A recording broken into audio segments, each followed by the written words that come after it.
السلام علیکم ورحمۃ اللہ وبرکاتہ۔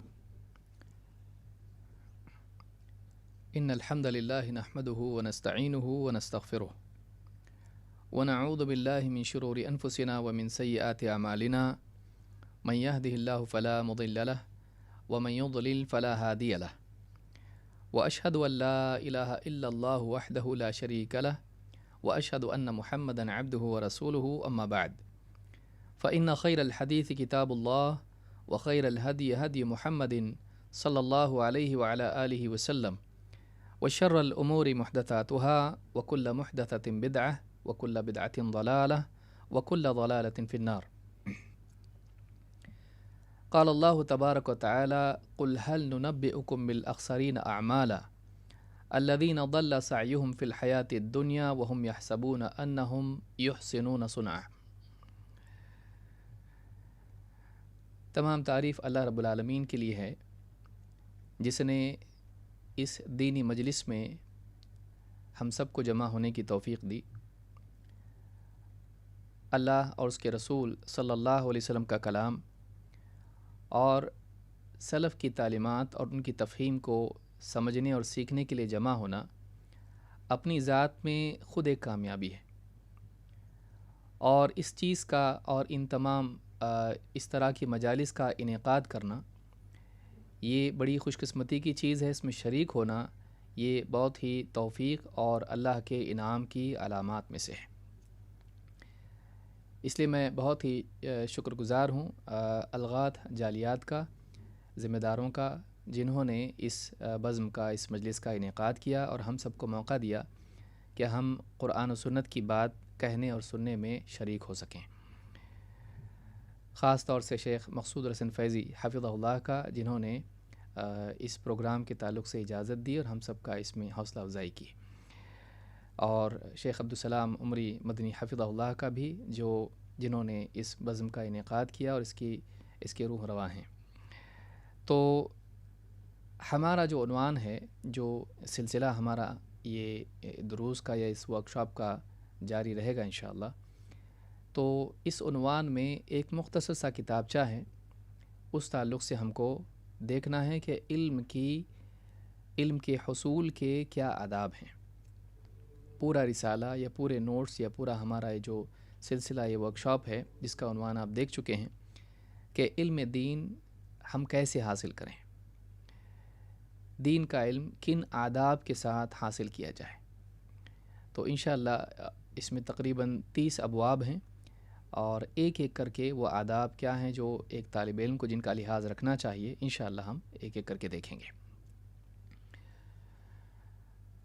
قرآن کریم میں اللہ رب العالمین نے فرمایا قل هل ننبئكم بالاخسرین اعمالا الذین ضل سعیهم فی الحیاۃ الدنیا وهم يحسبون انهم يحسنون صنعا۔ اے نبی، آپ فرما دیجئے، کیا ہم تمہیں بتائیں کہ اعمال کے اعتبار سے سب سے زیادہ خسارے میں کون ہے؟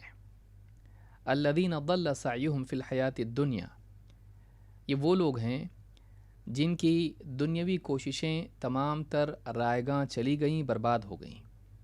وَهُمْ يَحْسَبُونَ أَنَّهُمْ يُحْسِنُونَ صُنْعًا، اور وہ اسی بھرم میں، اسی گمان میں پڑے رہے کہ ہم کوئی اچھا کام کر رہے ہیں۔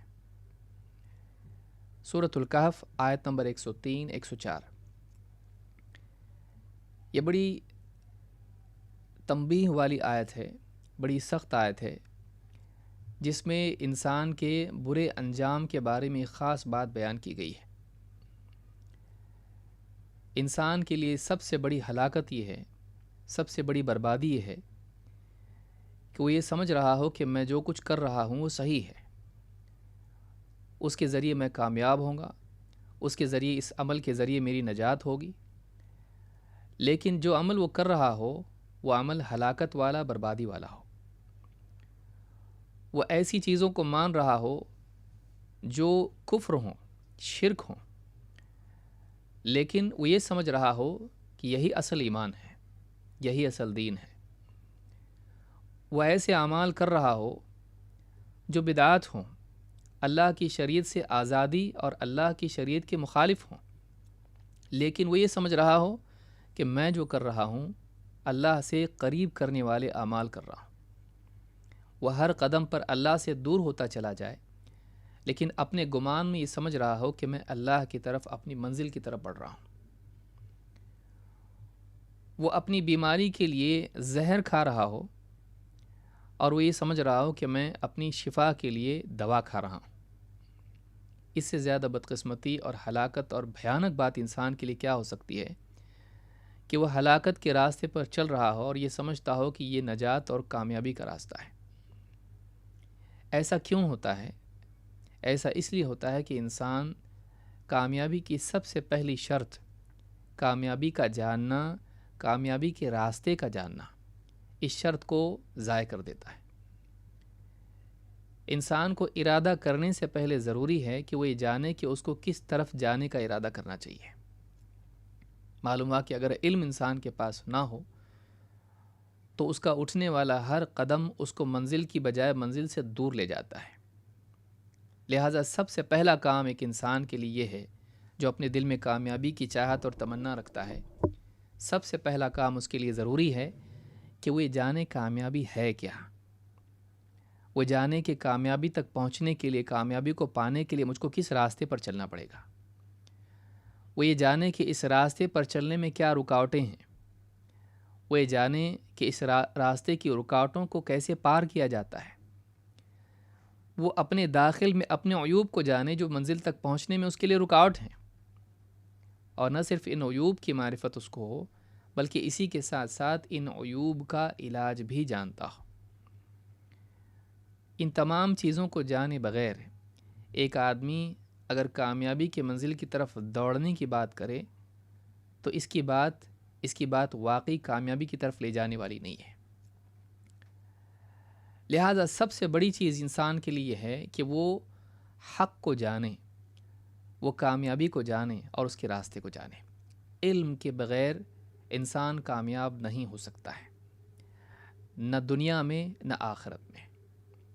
اس اعتبار سے دیکھا جائے تو سب سے بڑی مصیبت انسان کے لیے جہالت ہے۔ دیکھیے، ایک انسان کو اللہ تعالیٰ نے دو قوتیں دی ہیں، ایک علم کی قوت اور دوسرے عمل کی قوت۔ وہ علم حاصل کر سکتا ہے، باتوں کو یاد رکھتا ہے، ان میں غور کرتا ہے، یہ صلاحیت اللہ نے انسان کو دی، اور اسی طرح سے وہ ارادہ کرتا ہے اور عمل کرتا ہے۔ ایک ہے قوت علمیہ اور دوسری ہے قوت عملیہ۔ ایک ہے معرفت کی صلاحیت اور دوسرے ہے ارادے کی قوت و اختیار۔ ان دو چیزوں کے صحیح استعمال سے انسان کامیاب ہوتا ہے، اور ان دو چیزوں کے غلط استعمال سے انسان ناکام ہوتا ہے۔ اگر اس کا علم غلط ہو، ناکامی یہیں سے شروع ہو جاتی ہے۔ علم صحیح ہو لیکن ارادہ اس کا غلط ہو، یہاں سے بھی ناکامی انسان کی شروع ہو جاتی ہے۔ اس طرح سے علم اور ارادے کا بگاڑ، یہ دو چیزیں ہیں جو انسان کی ہلاکت کے بنیادی اسباب ہیں۔ جہالت علم کا نہ ہونا یا علم کا بگاڑ ہے، اور ظلم انسان کے ارادے کے بگاڑ کی بدترین صورت ہے جو شرک تک لے جاتی ہے، اللہ کے سوا کسی اور کا قصد۔ اسی طرح سے حقوق کی ادائیگی میں مخلوق کا حق ادا نہ کرنا، دوسرا اپنے اوپر ظلم کر لینا، کیونکہ ہر معصیت اپنے اوپر ظلم ہے۔ ربنا ظلمنا انفسنا، انسان جب بھی کوئی ایسا کام کرتا ہے جس سے اللہ ناراض ہوتا ہے تو گویا کہ وہ اپنے آپ پر ظلم کرتا ہے۔ کیوں؟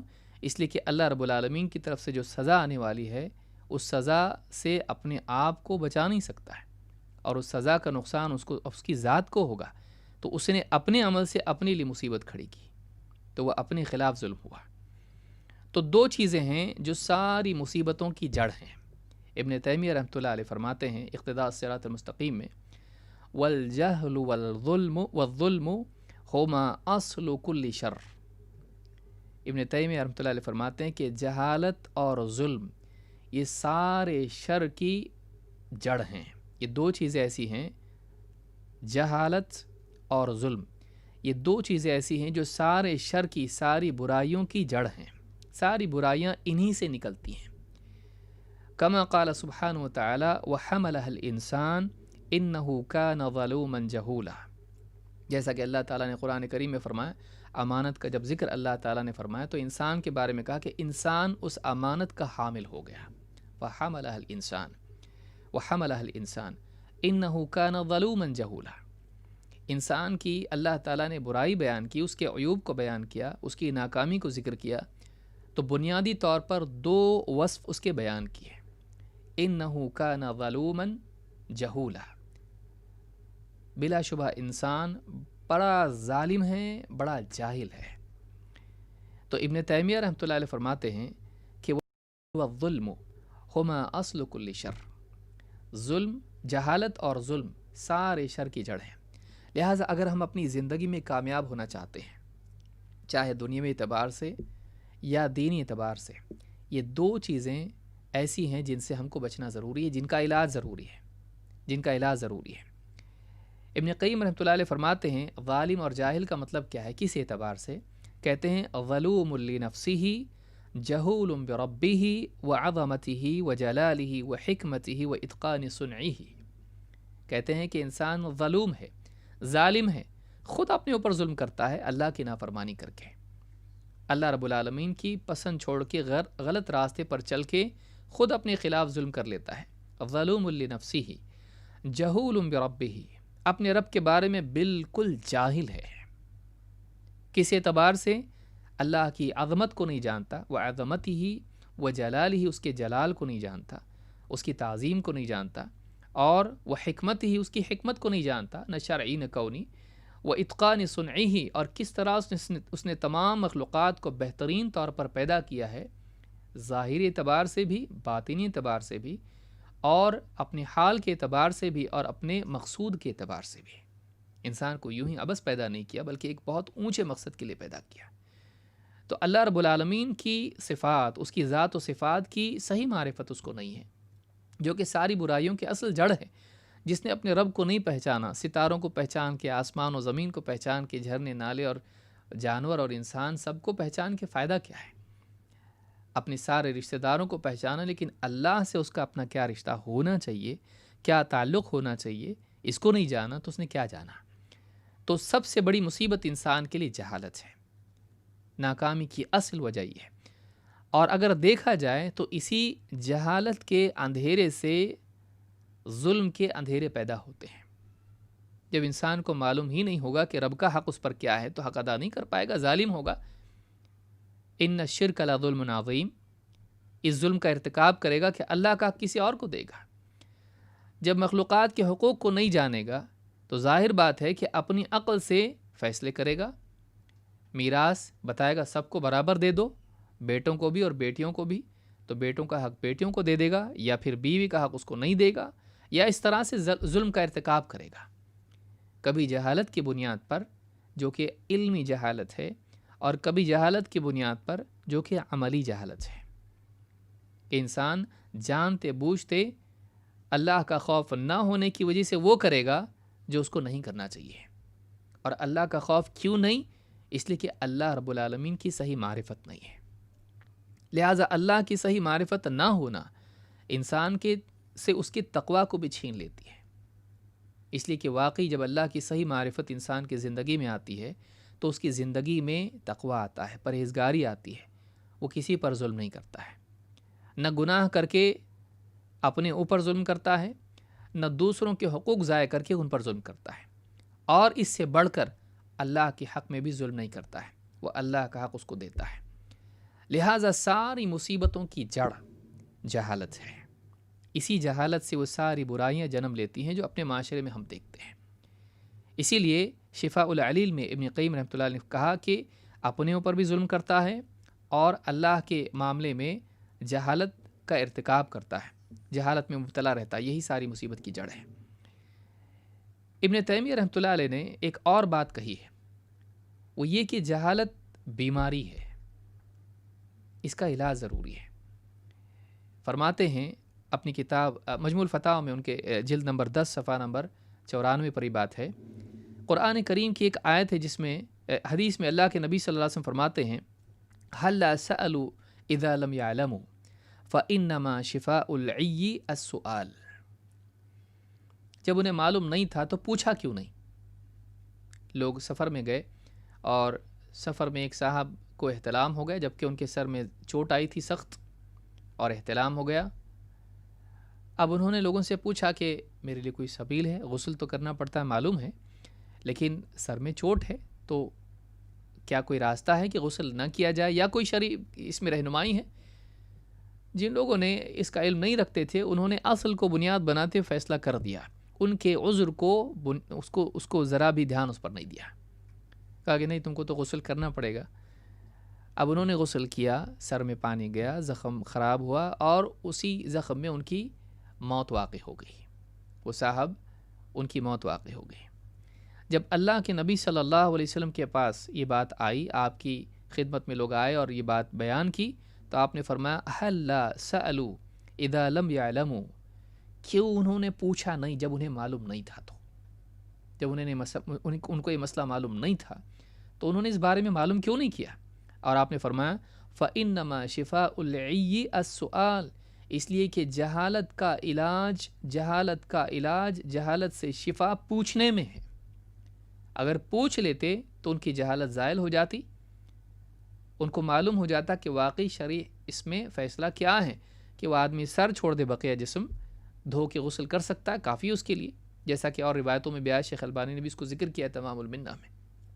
تو یہاں آپ دیکھیں گے ابن ماجہ کی روایت ہے وہ، تو اس میں آپ دیکھیں گے کہ آپ صلی اللہ علیہ وسلم نے کہا کہ قتلوہ قاتلہم اللہ، مار ڈالا انہوں نے اس آدمی کو، مار ڈالا انہوں نے اس کو، اللہ ہلاک کرے انہیں۔ تو اللہ کے نبی صلی اللہ علیہ وسلم ناراض ہوئے، غصہ ہوئے، کیوں؟ اس لیے کہ انہوں نے لا علمی کی بنیاد پر فیصلہ کیا، اور آپ نے یہاں پر ایک خاص لفظ استعمال کیا ہے، آپ نے فرمایا فَإِنَّمَا شِفَاءُ الْعِيِّ السُّؤَالِ، اس لیے کہ جہالت کا علاج عین کے کسرہ کے ساتھ ہے۔ یہ دو معنی میں استعمال ہوتا ہے، ایک جہالت کے لیے اور دوسرے بولنے کی صلاحیت نہ ہونے کے لیے، کہ آدمی بول نہ پائے ٹھیک سے اپنی بات کو، دونوں معنی علماء نے ذکر کیے ہیں۔ تو النہایہ فی غریب الحدیث والاثر میں ابن الاثیر نے کہا ہے کہ اس سے مراد العی الجہل، اس سے مراد جہالت ہے۔ اور بعض علماء نے، جیسے عون المعبود میں بھی ہے، شمس الحق عظیم آبادی رحمہ اللہ نے فرمایا، کہتے ہیں کہ العی بکسر العین وتشدید الیاء هو التحیر فی الکلام وعدم الضبط، کہ آدمی حیران ہو جائے، بول نہ پائے صحیح سے اپنی بات کو، اس کو بھی عی کہتے ہیں، اس لیے کہ مومنین کی صفات میں سے بیان کیا گیا ہے، لیکن بیان اور چرب زبانی جو ہے منافقین کی صفات میں سے آئی ہے۔ تو یہاں پر آپ نے فرمایا کہ جہالت کا علاج، جہالت سے شفا پوچھنے میں ہے۔ ابن قیم رحمۃ اللہ علیہ نے بھی الداء والدواء میں اس بات کو بیان کیا کہ ساری مصیبت کی جڑ جہالت ہے، اور یہ ایک بیماری ہے، جہالت ایک بیماری ہے۔ ابن تیمیہ رحمۃ اللہ علیہ فرماتے ہیں والمرض، غور کریں ان کی عبارت کیا ہے، والمرض دون الموت، بیماری موت سے کم ہوتی ہے، فالقلب يموت بالجهل المطلق ويمرض بنوع من الجهل، دو چیزیں ہیں، ایک تو ہے بیماری، دوسرے موت۔ اگر بیماری کا علاج نہ کیا جائے، بڑھ جائے، تو کبھی موت بھی اس میں واقع ہو جاتی ہے۔ تو کہتے ہیں کہ قلب کبھی بیمار ہوتا ہے اور کبھی مر بھی جاتا ہے۔ مطلق جہل انسان کو ہو تو دل مر جاتا ہے، ہر اعتبار سے جہل میں مبتلا تو انسان کا دل مر جاتا ہے۔ اور وَيَمْرَضُ بِنَوْعٍ مِّنَ الْجَهْلِ، اور بعض انواع ایسی جہالت کی، بعض قسمیں ایسی جہالت کی کہ اس سے دل بیمار ہو جاتا ہے۔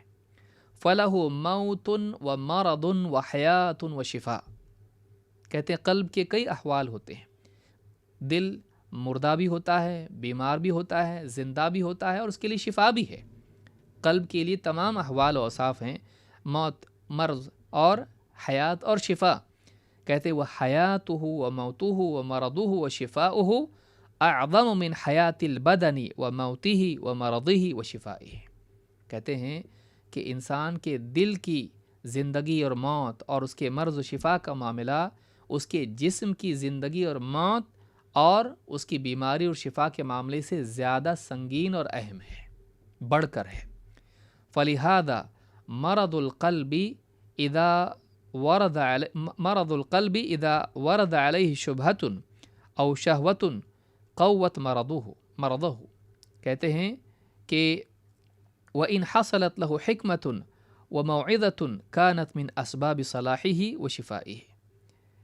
کہتے ہیں کہ فلہذا مرض القلب، کہتے دل کا جو مرض ہے، بیماری ہے، یہ اس وقت ہوتی ہے جب اس پر شہوت یا شبہات کا ورود ہوتا ہے. دل پر جب شبہات آتے ہیں، ڈاؤٹس پیدا ہوتے ہیں، بیمار ہو جاتا ہے، عقیدے میں خرابی آ جاتی ہے. دوسرا مرض یہ کہ انسان کے دل پر شہوتوں کا ورود ہوتا ہے، شہوتیں پیدا ہوتی ہیں، انسان کا لالچ اس کو گناہوں تک لے جاتا ہے، حرام تک لے جاتا ہے.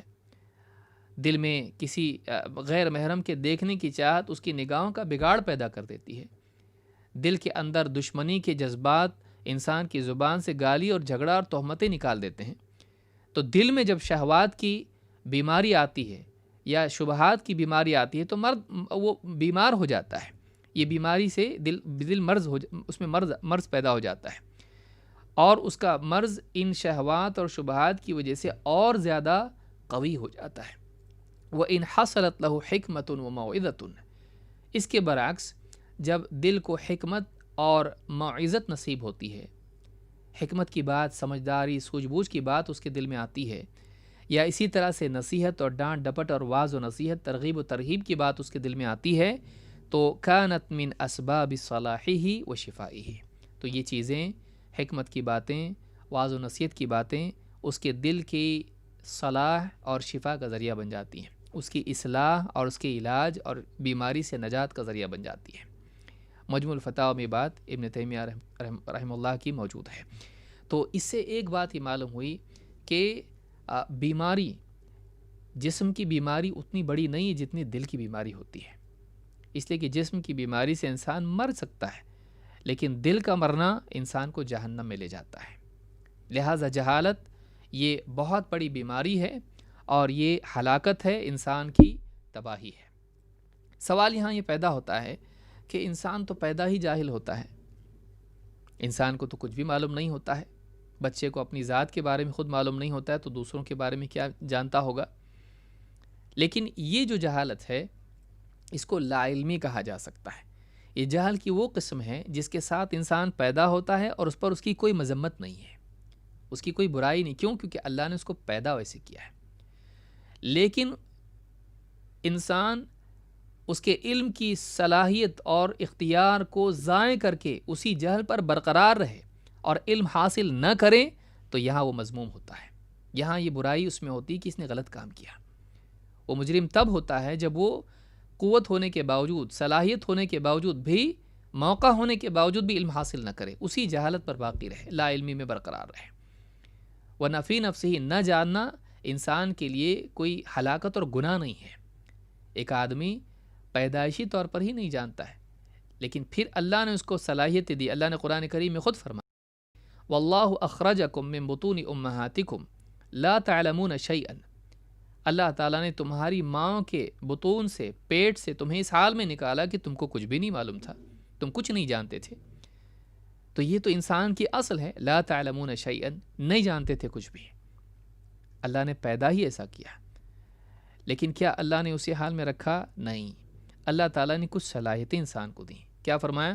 وَجَعَلَ لَكُمُ السَّمْعَ وَالْأَبْصَارَ وَالْأَفْئِدَةَ لَعَلَّكُمْ تَشْكُرُونَ. لیکن اللہ نے جب تم کو پیدا کیا، لا علمی کے ساتھ دنیا میں لایا، تو وہ صلاحیتیں دیں. کیا دیں؟ کون سی صلاحیتیں؟ وَجَعَلَ لَكُمُ السَّمْعَ، سننے کی صلاحیت دی، وَالْأَبْصَارَ، دیکھنے کی صلاحیت دی، وَالْأَفْئِدَةَ، اور سوچنے کی صلاحیت دی، لَعَلَّكُمْ تَشْكُرُونَ، تاکہ تم اللہ تعالیٰ کے شکر گزار بن جاؤ. 3 صلاحیتیں اللہ نے انسان کو دی. سننے کی، تاکہ وہ حق بات کو سنیں، انبیاء کی دعوت کو سنیں، اہل حق جو پکار کے حق بیان کر رہے ہیں اس حق کو سنیں، اور اپنی آنکھوں سے آسمان و زمین کی نشانیوں میں غور کر کے اللہ کی عظمت کو معلوم کریں، اس کا احساس اور شعور حاصل کریں. ایام و لیالی، دن رات کے بدلنے میں اللہ رب العالمین کی حکمت کو اور اس کی قدرت کو دیکھے، اور اپنے اطراف ہونے والے واقعات، لوگوں کی موت، قوموں کا سزا پا کر برباد اور ہلاک ہونا، اور اسی طرح سے ایک کے بعد ایک بیماری، شفا، خوشی، غم وغیرہ جو بھی حالات، ان سے عبرت لے، ان سے عبرت لے. تو یہ جو چیز ہے یہ دیکھنے کی صلاحیت انسان کو دی تاکہ وہ عبرت لے، وہ مشاہدہ کر کے اس علم کی اور تقویت کا ذریعہ بنائے اپنے اس مشاہدے کو، جو سنا ہوا تھا، دیکھا ہوا، اس کو اور پختہ کر دے۔ اور یہ کیسے ہوگا؟ والافئدہ، سینے میں اللہ تعالیٰ نے انسان کو دل دیا، سوچنے کی صلاحیت دی، تو کان سے سنی بات بھی دل میں گئی، آنکھ سے دیکھے ہوئے مشاہدے بھی دل میں گئے، اور دل نے اس کو پروسیس کیا، دل نے اس میں غور کیا، اور غور و فکر کر کے اس سے نتائج اخذ کیے، اور اس سے کیفیات پیدا کی، اور اس سے انسان نے احساس اور شعور بیدار ہوا، اس کا نصیحت لی اس سے۔ یہ صلاحیت اللہ تعالیٰ نے انسان کو دی تاکہ انسان اچھی زندگی گزارے اور وہ کامیاب ہو۔ لعلکم تشکرون، تاکہ تم اللہ کا شکر کرنے والے بنو۔ کیوں؟ اس لیے کہ اللہ کی عظمت کا تعارف سنے گا، اور اللہ کی نشانیاں کائنات میں دیکھے گا، آیات جو سمعیہ ہیں جو نبی اور رسول لے کر آتے ہیں ان کو سنے گا، وہ آیات جو بصریہ ہیں جو آسمان و زمین میں پھیلی ہوئی ان کو دیکھے گا، تو ان آیات کے ذریعے سے، نشانیوں کے ذریعے سے اس کا قلب منور ہوگا، نہ صرف علم سے بلکہ ایمان سے بھی، ایمان کا نور بھی اس کو نصیب ہوگا۔ لعلکم تشکرون، اور جب ایمان کا نور اور معرفت نصیب ہوگی تو اللہ کو پہچانے گا اور اللہ ہی کا شکر کرے گا۔ انشکر لی ولی والدیک، اللہ کا بھی شکر کرے گا اور مخلوق کا بھی شکر کرنے والا بنے گا، حق ادا کرے گا اللہ کا، اللہ کو، بندوں کا بندوں کو۔ تو جہالت میں اللہ نے برقرار رہنے کے لیے نہیں کہا، پیدا کیا بغیر علم کے، صفر، لیکن پیدا ہونے کے بعد فطرت ایسی رکھی کہ وہ سیکھے، حق کو مانے۔ اسی لیے ہر بچہ فطرت پر پیدا ہوتا ہے، اور ان صلاحیتوں کے ساتھ پیدا کیا تاکہ ان صلاحیتوں کا استعمال کر کے وہ دین سیکھے، وہ علم حاصل کرے، حق کو جانے۔ اگر وہ نہیں کرتا ہے، اگر وہ نہیں سنتا ہے، یہاں ایک بات غور کریں کہ اللہ رب العالمین نے یعنی کان کو آنکھ سے پہلے ذکر کیا، لہٰذا معلوم ہوا کہ اس علم پر ترجیح ہے، ہمارا مشاہدہ بعد میں ہے، لیکن جو حق اللہ کی طرف سے آیا ہے، جو رسول پہنچاتے ہیں، جو دعوت ہم کو دیتے ہیں، وہ مقدم ہے، وہ علم ہمیشہ مقدم رہے گا اس مشاہدے پر جو ہم اپنے اطراف کر رہے ہیں، کیونکہ اس کی کئی توجیحات ہو سکتی ہیں، لیکن جو سنی ہوئی بات ہے وہ بے عینی ہی حق ہے اور وہ اللہ کی طرف سے آئی ہے۔ انسان کا مشاہدہ غلط بھی ہو سکتا ہے، تو اللہ نے اس کو پہلے بیان کیا تاکہ اس کی فضیلت لوگوں کے سامنے رہے۔ تو اللہ والا علم اگر نہیں حاصل کرتا ہے، نہیں سنتا حق بات کو، اور نہیں غور کرتا اس میں، اور نہیں نصیحت لیتا اس سے، تو ایسا آدمی جہنم میں جائے گا۔ جہالت کتنی بڑی مصیبت ہے۔ اگر ہم کو علم کی فضیلت معلوم کرنا ہے، اس سے پہلے جہالت کا نقصان ہم کو معلوم ہونا چاہیے۔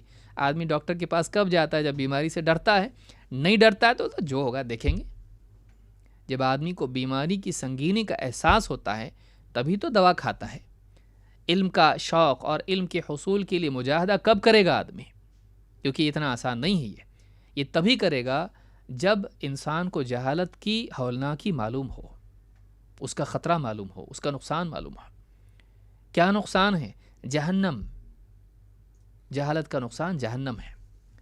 اللہ تعالیٰ قرآن کریم میں فرماتا ہے وَقَالُوا لَوْ كُنَّا نَسْمَعُ أَوْ نَعْقِلُ مَا كُنَّا فِي أَصْحَابِ السَّعِيرِ۔ جہنم میں جانے والے کہیں گے، اللہ تعالیٰ نے ان کا قول قرآن کریم میں ذکر کیا، فرمایا وہ جہنمی کہیں گے لَوْ كُنَّا نَسْمَعُ أَوْ نَعْقِلُ مَا كُنَّا فِي أَصْحَابِ السَّعِيرِ۔ کاش کہ اگر ہم سنتے یا غور کرتے، عقل سے کام لیتے، غور کرتے، تو ہم اس جہنم میں آنے والے نہیں بنتے، ہم جہنمی نہیں بنتے۔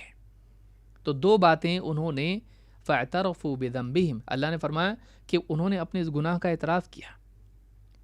وہ اپنے گناہ کا اعتراف کریں۔ کیا گناہ تھا ان کا؟ کیا پاپ تھا؟ کیا غلطی تھی ان کی غلطی تھی کہ انہوں نے نہ حق کو سنا اور نہ اس حق میں غور کیا۔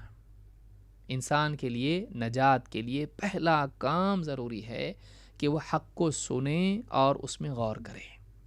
یہاں او واو کے معنی میں ہے کہ کاش کہ وہ حق کو سنتے اور حق کو سننے کے بعد میں اس میں غور کرتے، یا اس اعتبار سے ہے کہ کاش کسی جانکار کو ہم سنتے، اس کی بات سن لیتے، ہم اس کی بات سن کے اس کے مطابق عمل کرتے، اگر ہمارے پاس صلاحیت نہیں تھی خود فیصلہ لینے کی، یا اگر صلاحیت تھی تو پھر خود اپنی عقل سے کام لے کے حق کو سمجھتے اور اس پر عمل کرتے ہیں۔ ہم نے دونوں بھی نہیں کیا، نہ جاننے والے کی بات مانی، نہ ہم نے خود سے غور کیا۔ وقالوا لو كنا نسمع او نعقل ما كنا في اصحاب السعیر۔ امام شوکانی رحمۃ اللہ علیہ فرماتے ہیں ای لو كنا نسمع ما خاطبنا به الرسل، کہتے ہیں کہ کاش اگر ہم اس کلام کو سنتے جو رسولوں نے بیان کیا، رسولوں کے خطاب کو سنتے، رسولوں کے کلام کو سنتے، او نعقل شیئا من ذلک، یا اس میں سے کسی ایک بات پر بھی غور کر لیتے، کچھ بات پہ بھی غور کر لیتے، ما کننا فی عداد اہل النار، ہم جہنمیوں میں سے نہیں ہوتے۔ تفسیر میں فتح القدیر میں انہوں نے اس بات کو بیان کی، سورہ ملک کی آیت نمبر 10 ہے۔ اس سے بات معلوم ہوئی کہ ایک انسان اگر جہالت میں رہتا ہے تو یہ جہالت اس کے لیے ہلاکت ہے۔ اللہ رب العالمین نے جہالت کو اندھاپن قرار دیا ہے۔ اللہ تعالیٰ قرآن کریم میں فرماتا ہے سورۃ الانعام آیت نمبر 50 میں قل هل يستوي الاعمى والبصير افلا تتفکرون، اے نبی آپ کہیے کیا اندھا اور بینا دونوں برابر ہو سکتے ہیں؟ وہ جو دیکھ سکتا ہے اور جو دیکھ نہیں سکتا ہے، کیا دونوں برابر ہو سکتے ہیں؟ افلا تتفکرون، تم غور کیوں نہیں کرتے؟ تم غور کیوں نہیں کرتے؟ دونوں برابر نہیں ہو سکتے ہیں۔ امام البغوی رحمہ اللہ اس کی تفسیر میں فرماتے ہیں، امام البغوی فرماتے ہیں الاعمى والبصیر، کہتے ہیں قال قتادہ الکافر والمؤمن، یہاں پر اندھا کون ہے اور بینا کون ہے؟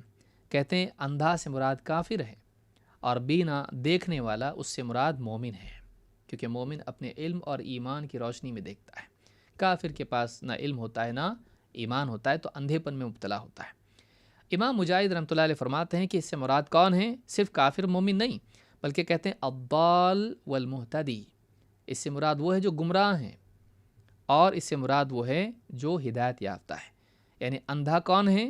گمراہ، چاہے گمراہی اسے کفر تک لے جائے یا پھر کفر تک نہیں گیا لیکن پھر بھی گمراہ ہے، تو ایسا آدمی سے مراد ہے کہ وہ اندھا ہے۔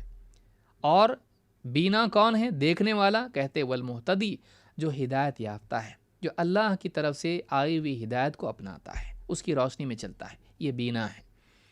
اسی طرح سے امام البغوی رحمۃ اللہ علیہ فرماتے ہیں وقیل الجاہل والعالم، کہتے اندھا اور بینا سے مراد جاہل اور عالم بھی کہا گیا ہے۔ ایک معنی علماء نے یہ بھی ذکر کیے ہیں کہ جاہل اندھا ہے اور علم والا بینا ہے۔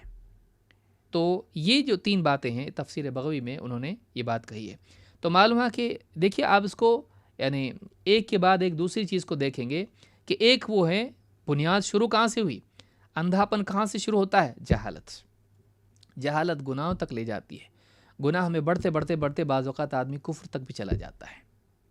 کبھی جہالت کفر میں لے جاتی ہے اور کفر میں جانے کے بعد آدمی پھر بے تحاشا گناہ پر گناہ کیے جاتا ہے اور گمراہ ہو کر دور کی گمراہی میں چلا جاتا ہے۔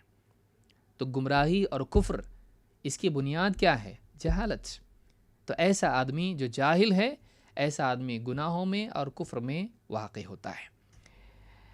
اللہ تعالیٰ قرآن کریم میں دوسرے مقام پر فرماتا ہے قُلْ هَلْ يَسْتَوِي الَّذِينَ يَعْلَمُونَ وَالَّذِينَ لَا يَعْلَمُونَ، اے نبی آپ فرمائیے کیا وہ لوگ جو جانتے ہیں اور وہ جو نہیں جانتے کیا برابر ہو سکتے ہیں؟ دونوں برابر نہیں ہو سکتے ہیں۔ انما یتذکر اولو الالباب، واقعی نصیحت تو وہی لوگ مانتے ہیں جو عقل مند ہیں۔ تو اس آیت سے بات معلوم ہوئی کہ اللہ کے نزدیک علم والا اور جس کے پاس علم نہیں ہے، یا جاہل اور عالم، دونوں برابر نہیں ہیں، دونوں برابر نہیں ہیں، نہ اپنے حال کے اعتبار سے نہ اپنے معال کے اعتبار سے۔ ظاہر بات ہے کہ جو جانتا ہے وہ غلط نہیں جاتا ہے، جو نہیں جانتا ہے وہ غلط بھی نکل جاتا ہے، اور اپنے معال کے اعتبار سے، آخرت میں اجر و ثواب کے اعتبار سے، بلکہ اپنے مقام کے اعتبار سے بھی اللہ کے نزدیک دونوں برابر نہیں ہیں، اجر و ثواب کے اعتبار سے بھی دونوں برابر نہیں ہیں۔ تو یہاں پر یہ بات معلوم ہوئی کہ دونوں میں برابری نہیں ہے، جاہل اور عالم، علم والا اور بے علم دونوں برابر نہیں ہو سکتے ہیں۔ اور یہاں کہا کہ انما یتذکر اولو الالباب، نصیحت تو وہی مانتے ہیں جو عقل والے ہیں۔ معلوم ہے کہ نصیحت کے ماننے کے لیے بھی عقل ہونا ضروری ہے۔ بہت سارے لوگوں کا حال آپ نے دیکھا ہوگا کہ نصیحت وہی لوگ اکثر نہیں مانتے ہیں جن کو نصیحت کی زیادہ ضرورت ہوتی ہے۔ کیوں؟ اپنی جہالت کی وجہ سے۔ بلکہ ایسے لوگ نصیحت کرنے والے کے دشمن بن جاتے ہیں جو ان کا بھلا چاہتا ہے۔ کیوں؟ اپنی جہالت کی وجہ سے۔ جہالت اتنی خطرناک ہے، وہ اپنا تو دشمن ہے ہی ہے، دوسروں کا بھی دشمن بن جاتا ہے اپنی جہالت کی وجہ سے۔ تو جو عقل مند ہے وہی نصیحت مانتا ہے، سمجھدار ہے، وہ سمجھتا ہے کہ نہیں یہ آدمی صحیح بات بول رہا ہے۔ اس کی بات میں غور کرنے کے لیے بھی انسان کے پاس کچھ علم ہونا چاہیے، کچھ عقل ہونا چاہیے۔ تو یہاں پر سورہ زمر میں آیت نمبر 9 میں اللہ نے بتایا علم والے اور بے علم برابر نہیں ہو سکتے ہیں۔ علم کے بغیر اگر ایک انسان نیکیاں کرے بھی، بعض لوگ کہتے ہیں کہ بھائی علم کب تک کریں گے؟ بھائی عمل کرو، اپنی زندگی کی اصلاح کرو، دوسرے سماج کی اصلاح کرو۔ بہت سارے لوگ جو ہیں دروس کو چھوڑ کے سوشل سروس کو زیادہ اہمیت دیتے ہیں۔ سیوا کرو بھائی، بعض اوقات یا کوئی کہتا ہے کہ بھائی عبادت کرو، اصل تو اللہ نے عبادت کے لیے پیدا کیا، آپ لوگ تو علم ہی کرتے ہو۔ کہ بعض لوگ عابد ہوتے ہیں جو علم کی تنقیص کرتے ہیں، عبادت کرو علم نہیں۔ بعض لوگ لوگوں کے ہمدرد ہوتے ہیں، سماج کی سیوا، سماج کو بہتر بنانا، سماج کی اصلاح اور دعوت کے میدان میں بھی بعض اوقات، اور یا اسی طرح سے لوگوں کے معاشی اور دنیوی مسائل کے لیے، چاہے وہ بیماری کے اعتبار سے ہو، چاہے وہ کھانے پینے کے لباس کے اعتبار سے ہو، اس کو زیادہ ترجیح دیتے ہیں۔ لیکن حسن بصری رحمۃ اللہ علیہ کا جملہ اگر آدمی اس پر غور کرے، اس کی سمجھ میں آئے گا کہ ایسا آدمی جو علم کے بغیر کسی بھی میدان میں اترتا ہے وہ فائدے سے زیادہ نقصان کرتا ہے۔ حسن بصری رحمۃ اللہ علیہ فرماتے ہیں العامل علی غیر علم کالسالک علی غیر طریق۔ علم کے بغیر عمل کرنے والا ایسا ہی ہے جیسے صحیح راستہ چھوڑ کے کہیں اور نکل جانے والا۔ راستہ چھوڑ کے چلنے لگا، گاڑی چھوڑ کے راستہ چلے تو کہیں گڑبڑ ہوتا ہے، نقصان میں ہوتا ہے، کھائی میں چلا جائے گا۔ تو جو علم کے بغیر عمل کرتا ہے یہ ایسا ہے جیسے راستہ چھوڑ کے چلنے لگے، سیدھا راستہ، صحیح راستہ چھوڑ کے چلنے لگے۔ والعامل علی غیر علم، والعامل علی غیر علم ما یفسد اکثر مما یصلح۔ علم کے بغیر عمل کرنے والا جس شخص کے عمل کی بنیاد علم پر نہ ہو، یعنی صحیح علم پر، نبوی علم پر نہ ہو، ربانی علم پر نہ ہو، کیا ہوگا؟ فرماتے ہیں ما یفسد اکثر مما یصلح، ایسا آدمی اصلاح سے زیادہ فساد ہی کرتا ہے، سدھار سے زیادہ بگاڑ لاتا ہے۔ اسی لیے آپ دیکھیے دنیا میں، آپ دیکھیے کوئی آدمی علاج کرنا چاہ رہا ہے، ہمدرد ہے لوگوں کا، لیکن اس کے پاس علاج کا علم نہیں ہے۔ اب اگر وہ مریض کو دوا دے یا اس کا آپریشن کرے تو ایسا آدمی جب اس کو علم نہیں ہے تو وہ پہلے سے زیادہ چھوٹی بیماری کو بڑی بیماری بنا دے گا، بلکہ انسان کی ہلاکت بھی واقع ہو سکتی ہے۔ اور ہوا ایسا ہوتا ہے کہ ایک آدمی کسی کو نسخہ بتا دیتا ہے لیکن اس آدمی کے کمپلیکیشنز وہ نہیں جانتا، اس کے مسائل اور ہوتے ہیں، یہ دوا اس کو نہیں چلتی ہے، جہالت میں دوا بتا دیتا ہے، وہ دوا کھا کے وہ آدمی بجائے اس کو شفا ملنے کے ہلاک ہو جاتا ہے۔ کیوں؟ اس لیے کہ جہالت میں اس نے ہمدردی کی۔ ہمدردی کرنے کے لیے بھی چاہے اپنی ہو یا دوسروں کی ہو، انسان کے پاس صحیح علم ہونا چاہیے۔ کسی کا بھلا کرنے کا ارادہ ہونا کافی نہیں ہے، بھلائی کی معرفت ہونا بھی ضروری ہے۔ دل میں جذبہ ہے لوگوں کا بھلا ہو، لیکن بھلا کرنے کی کوشش میں بعض اوقات انسان لوگوں کا برا کر دیتا ہے، نقصان کر دیتا ہے۔ کیوں؟ اس لیے کہ وہ نہیں جانتا بھلائی واقعی کیا ہے۔ لہٰذا علم خیرخواہی سے پہلے ہے، علم اس کے لیے ضروری ہے۔ کسی کی خیرخواہی بھی آپ کرنا چاہتے ہیں یا اپنے لیے عبادات اور آخرت میں نجات کے لیے کچھ کرنا چاہتے ہیں، اس کے لیے علم ضروری ہے۔ یہی بات حسن بصری رحمۃ اللہ علیہ فرماتے ہیں۔ تو پوری بات کا خلاصہ یہ ہے کہ جہالت اندھاپن ہے، جہالت بیماری ہے، جہالت دل کی موت لاتی ہے، ہلاکت لاتی ہے۔ جہالت کے ساتھ کی ہوئی عبادات انسان کے لیے بدعات کا دروازہ کھولتی ہیں۔ جہالت کے ساتھ دعوت لوگوں کے لیے گمراہی کا ذریعہ بنتی ہے، بلکہ بعض اوقات اللہ پر اور رسول پر جھوٹ کا ذریعہ بن جاتی ہے۔ اپنی عقل سے کچھ بھی بول دیا اللہ کے بارے میں، رسول کے بارے میں، وَأَن تَقُولُوا عَلَى اللَّهِ مَا لَا تَعْلَمُونَ، اللہ بغیر علم کے اللہ کے بارے میں بولنے لگ جاتا ہے، اور پھر اللہ کے بارے میں، اسماء و صفات میں یا کسی بھی چیز میں، اللہ کے احکام میں جھوٹ کا مرتکب ہو جاتا ہے۔ جہالت بہت بڑی بلا ہے، جہالت بیماری ہے، اس کا علاج ضروری ہے۔ لہٰذا جہالت سے نجات ضروری ہے تاکہ آدمی قیامت کے دن جہنمی نہ بنے۔ قل هل ننبئکم بالاخسرین اعمالا، اے نبی آپ بتائیے، لوگوں کو کہیے، یہ بات سنائیے، کیا ہم تمہیں بتائیں کہ عمل کے اعتبار سے، عمل کر کے بھی کون لوگ ہیں جو سب سے زیادہ عمل کے اعتبار سے خسارے میں ہیں؟ بالاخسرین اعمالا الذین ضل سعیہم فی الحیات الدنیا، یہ وہ لوگ ہیں جن کی دنیاوی کوششیں سب کی سب رائیگاں چلی گئیں، وہم یحسبون انہم یحسنون صنعا، اور وہ اسی بھرم میں پڑے رہے کہ ہم کوئی اچھا کام کر رہے ہیں۔ اس کو جہل مرکب کہتے ہیں۔ جہالت کی 2 قسمیں ہیں، ایک ہے جہل بسیط اور دوسرے جہل مرکب۔ جہل بسیط جس کو ہم لا علمی کہتے ہیں، نہیں جاننا، کہ انسان کو معلوم ہو کہ مجھے نہیں معلوم۔ جہل مرکب، انسان غلط کو صحیح سمجھ لے اور صحیح کو غلط سمجھ لے، تو یہ جہالت زیادہ خطرناک ہوتی ہے۔ اور ابن قیم رحمۃ اللہ علیہ فرماتے ہیں کہ اکثر اہل بدعات اس دوسری جہالت میں مبتلا ہوتے ہیں، جہل مرکب میں۔ وہ اپنی بدعات کو سنت سمجھتے ہیں، اپنی شرکیات کو ایمان اور توحید سمجھتے ہیں۔ لہٰذا اس جہالت سے نجات پانا یہ انسان کے لیے سب سے پہلا فریضہ ہے، اور علم کی طرف رجوع کرنا اس کے لیے سب سے پہلا فریضہ ہے۔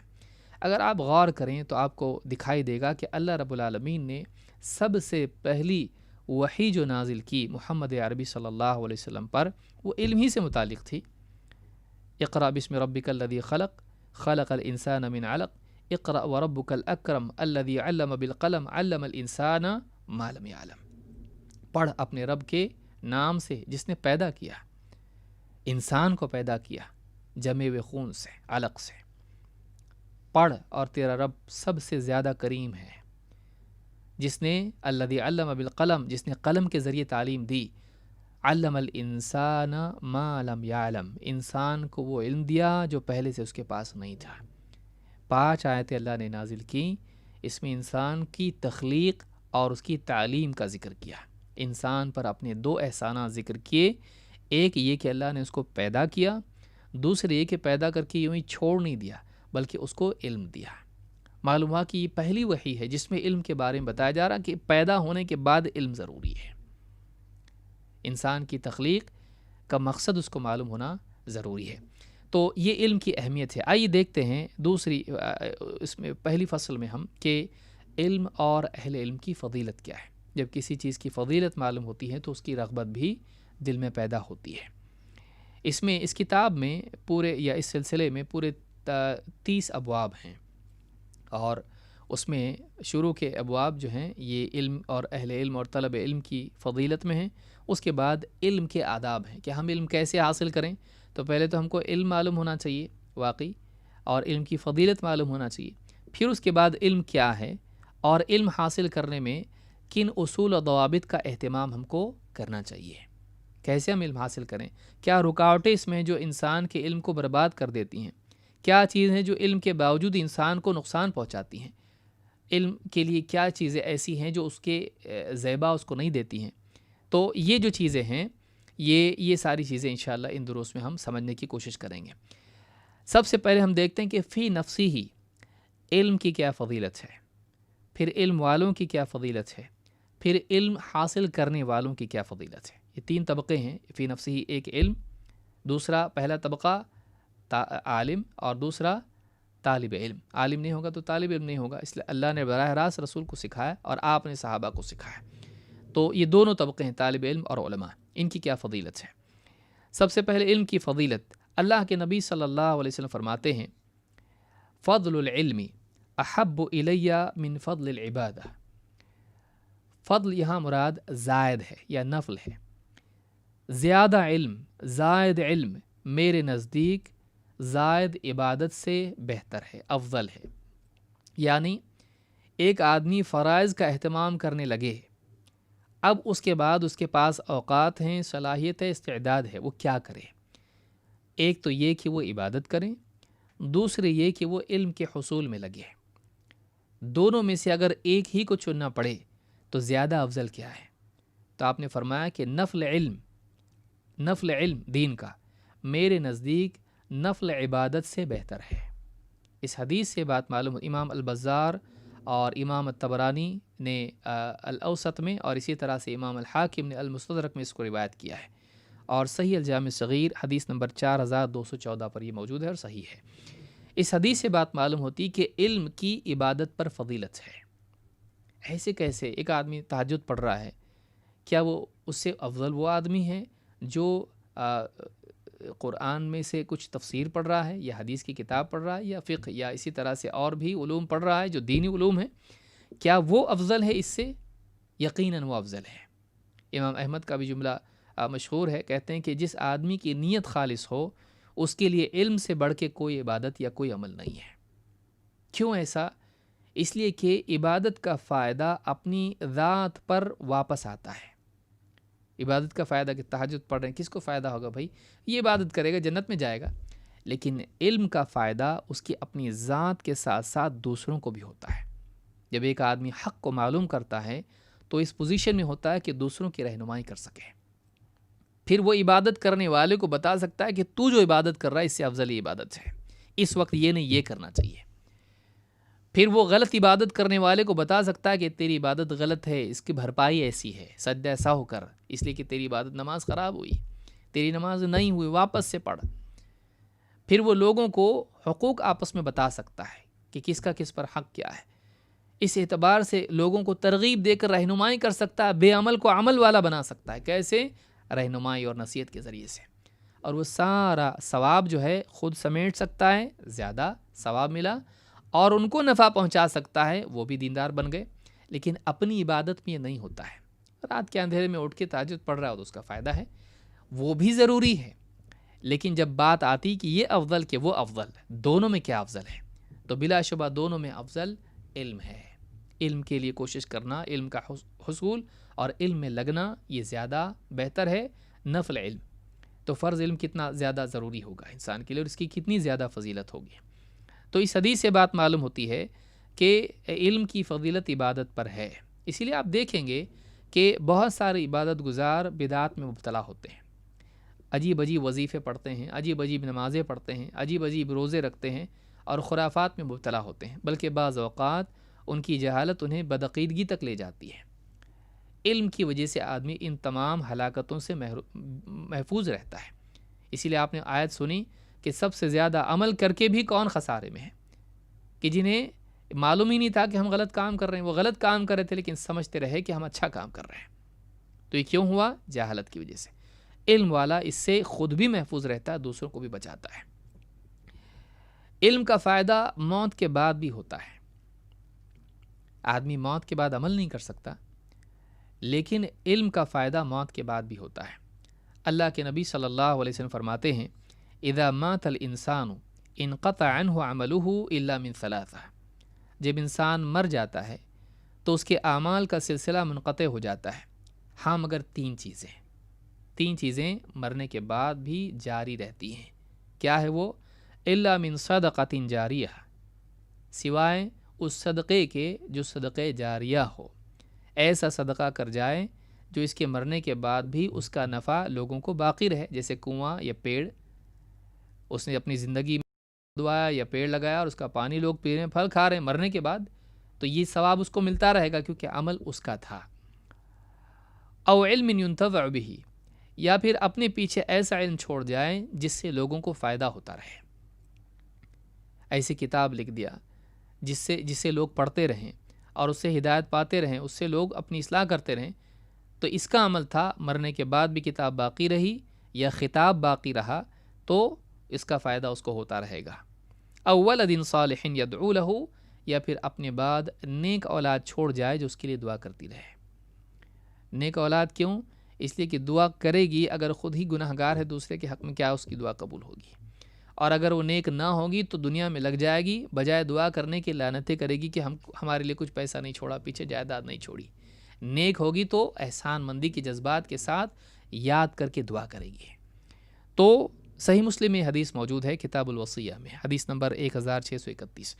تو اس حدیث سے بات معلوم ہے کہ تین چیزیں مرنے کے بعد بھی انسان کے اعمال میں جاری رہتی ہیں، اس کا ثواب پہنچتا رہتا ہے، صدقہ جاریہ، اور دوسرا علم نافع، اور تیسرے نیک اولاد۔ تو علم نافع، نفع پہنچانے والا علم، اس کا ثواب مرنے کے بعد بھی، فائدہ مرنے کے بعد بھی انسان کو ہوتا ہے۔ بلکہ اگر غور کریں تو علم نافع میں بعض وہ دنیاوی علوم بھی شامل ہو جا سکتے ہیں جن کا نفع لوگوں کو ہو۔ مثال کے طور پر حساب کا علم ہے، یہ نفع والا علم ہے۔ کیوں؟ اس لیے کہ حساب کے علم کے ذریعے سے ایک انسان مہینوں کی گنتی ہو، یا اسی طرح سے روزوں کی گنتی ہو، حج کے معاملات ہوں، یا اسی طرح سے جائیداد کے مسائل ہوں، کئی حساب، زکوٰۃ کا حساب ہے، آدمی کر سکتا ہے۔ تو نفع والا علم چاہے دنیاوی ہو، اگر دین کے لیے نفع بخش ہو یا لوگوں کے لیے خیر اس سے وجود میں آتی ہو، جیسے فریج بنانا، پنکھے بنانا، گاڑی، موٹر، مائک اور یہ جو سارے ٹیکنالوجی ہے، یہ سارا جو علم ہے اگر آدمی اپنے پیچھے چھوڑے، اگر وہ مومن ہو، اس کا ثواب اس کو مرنے کے بعد بھی ملتا رہے گا۔ کتنی بڑی چیز ہے، علم اتنی بڑی نعمت ہے۔ آخری زمانے کے بارے میں ایک اور بات اللہ کے نبی صلی اللہ علیہ وسلم نے بتائی، جس سے علم کی اہمیت معلوم ہوتی ہے، اور واقعی آج اس کو ہم بہت اچھے سے سمجھ سکتے ہیں۔ اللہ کے نبی صلی اللہ علیہ وسلم فرماتے ہیں، اصبحتم فی زمان کثیر فقہاؤہ قلیل خطباؤہ، تم ایک ایسے زمانے میں ہو جس میں فقہا بہت ہیں، دین کا گہرا علم رکھنے والے لوگ بہت ہیں، قلیل خطباؤہ، بیان کرنے والے کم ہیں، خطیب جو ہوتے ہیں یہ کم ہیں۔ فقہا لوگوں کے مسائل میں رہنمائی دینے والے، غور فکر کے قرآن و سنت میں فیصلہ کرنے کی صلاحیت رکھنے والے بہت ہیں، ہاں بیان کرنے والے کم ہیں۔ قلیل سؤالہ کثیر معطوہ، سوال کرنے والے تھوڑے ہیں لیکن جواب دینے والے زیادہ ہیں، یا دوسرے معنی میں مانگنے والے کم ہیں اور عطا کرنے والے زیادہ ہیں، چاہے مال کے اعتبار سے ہو یا علم کے اعتبار سے ہو، لیکن چونکہ پس منظر علم ہی کا ہے لہٰذا وہ زیادہ معنی مناسب دکھائی دیتے ہیں۔ آپ فرماتے ہیں العمل فیہ خیر من العلم، اس دور میں عمل کرنا علم سے بہتر ہے، یعنی العمل فیہ، اب سارا علم تو آ گیا، اب مزید علم میں لگنے کی بجائے اب عمل کرو، اب عبادات میں لگو، لوگوں کی حقوق کی ادائیگی میں لگو، دین کی خدمت میں لگو۔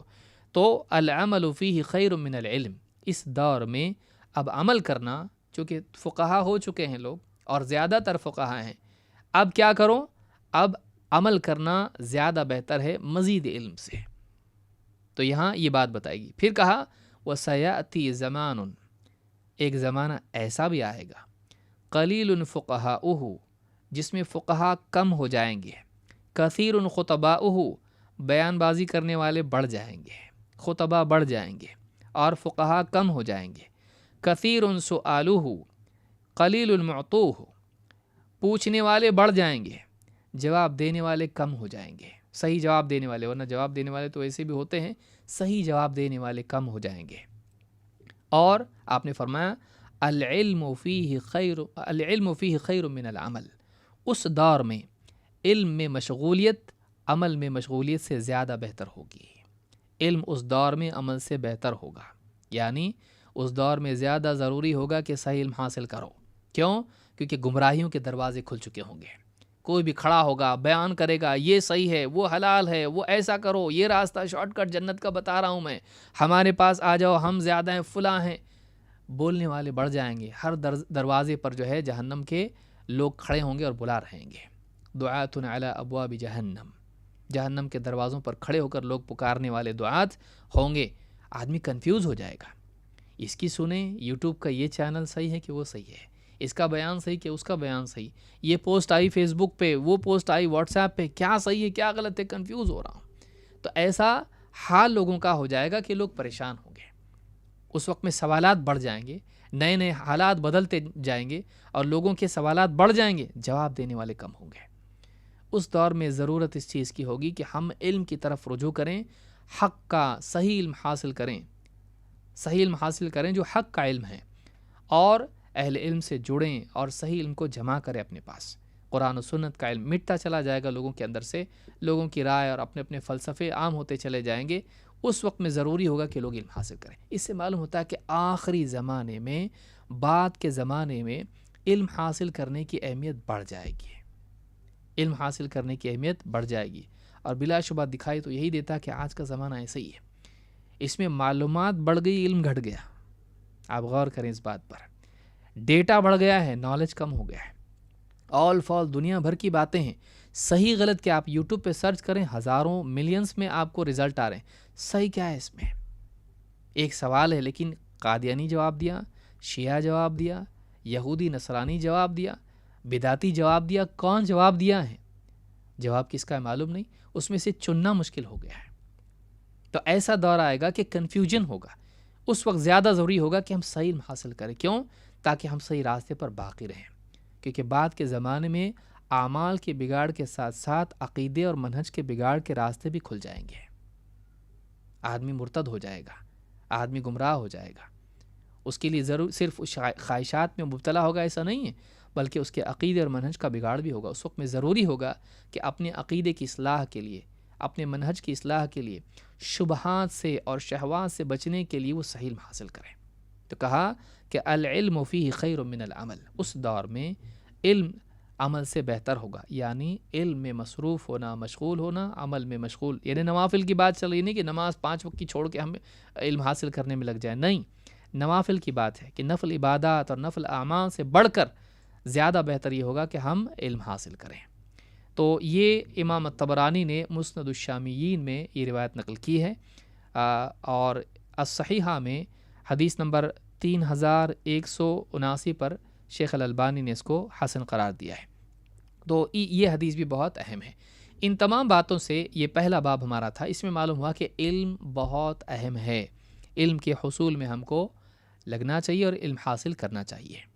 آئیے آگے بڑھتے ہیں۔ نمبر 2، علم کس سے لیا جاتا ہے؟ علم علماء سے لیا جاتا ہے۔ تو علماء کی کیا فضیلت ہے؟ کیونکہ جب تک آدمی علماء کی قدر نہ کریں وہ صحیح طور سے کامیاب نہیں ہو سکتا، بلکہ کامیابی نہیں ہو سکتا ہے، صحیح طور سے کیا کہیں گے، وہ کامیاب ہی نہیں ہو سکتا ہے جب تک کہ علماء کی قدر نہ کرے۔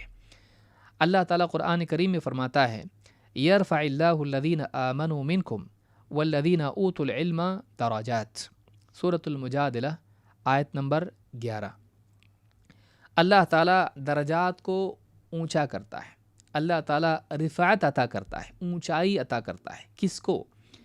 الذین آمنوا منکم، ان لوگوں کو اونچا کرتا ہے، ان کے درجات کو اونچا کرتا ہے جو تم میں سے ایمان والے ہیں۔ والذین اوتوا العلم درجات، اور وہ لوگ جو تم میں سے علم والے ہیں، یعنی تم میں سے جو لوگ ایمان والے ہیں اور تم میں سے جو لوگ علم والے ہیں، اللہ تعالیٰ ان کے درجات کو بلند کرتا ہے۔ سوال یہ پیدا ہوتا ہے کہ کیا علم والے ایمان والے نہیں ہوتے ہیں؟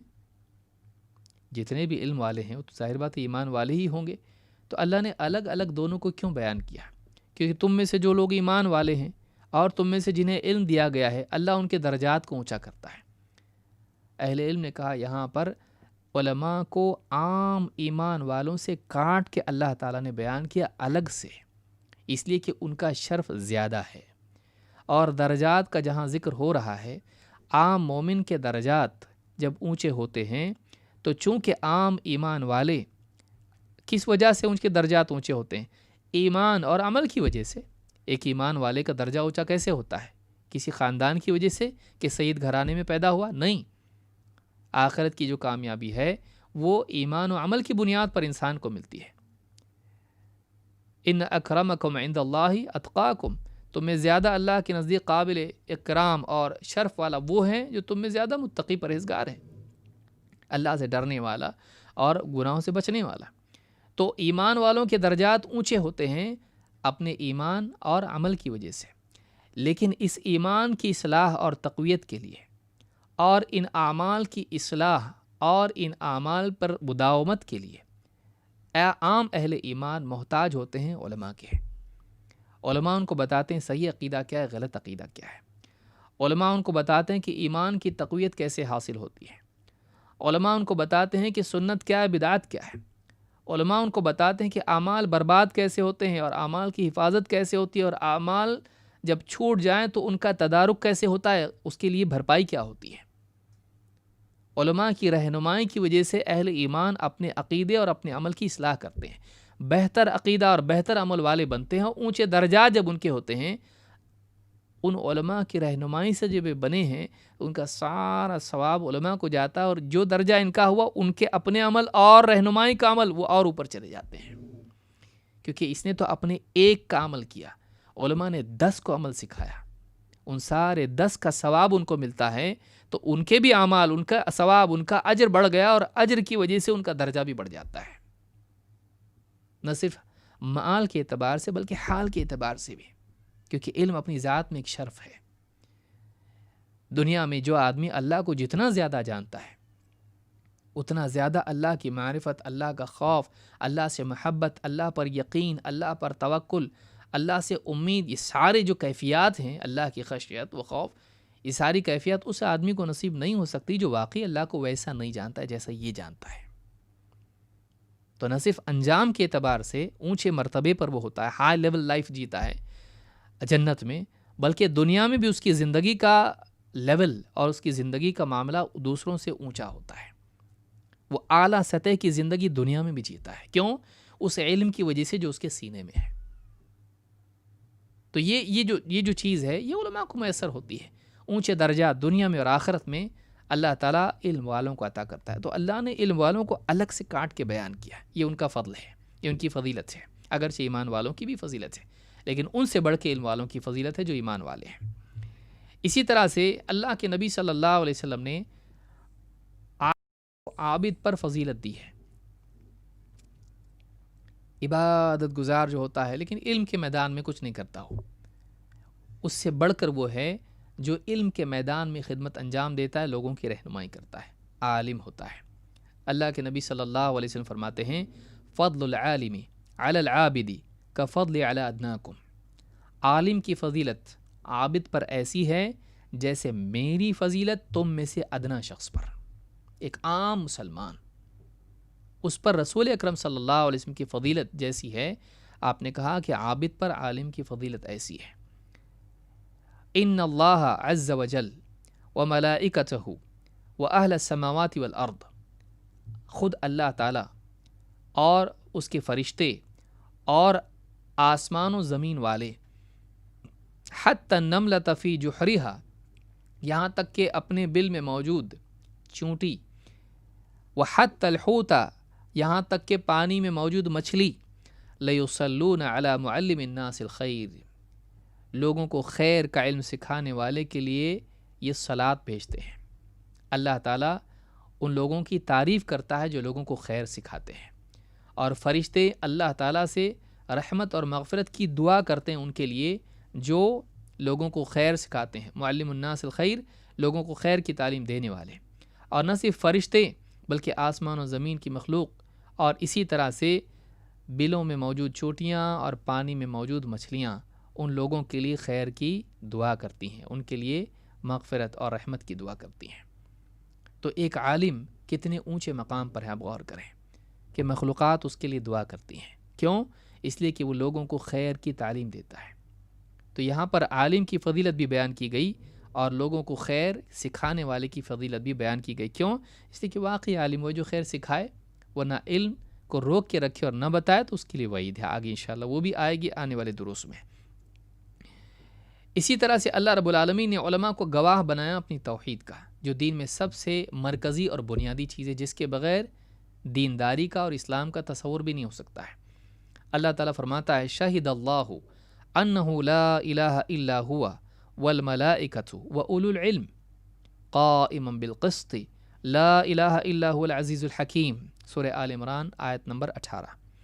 اللہ فرماتا ہے، اللہ تعالیٰ خود گواہ ہے اس بات کا کہ اللہ کے سوا کوئی عبادت کے لائق نہیں، اور اسی کے ساتھ اس کے فرشتے بھی اور علم والے بھی اس بات کے گواہ ہیں۔